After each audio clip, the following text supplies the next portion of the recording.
to make mirror a 3D body or a 3D object, how to make mirror. So this structure we created in our last lecture with the help of circular pattern. So now let's see mirror. So select this part mirror and select one face where you want to mirror it. So we will select this top surface and select this bodies to mirror. We want to make mirror of whole body. So select this bodies to mirror and select this body. OK. Select OK.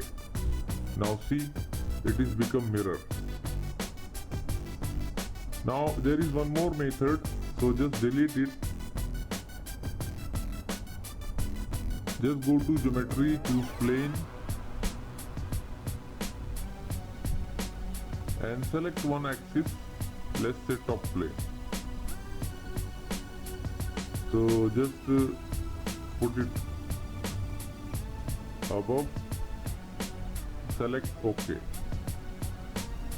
Now select mirror. We selected face, we selected this plane and select body. See, it is going to be mirror. Select OK.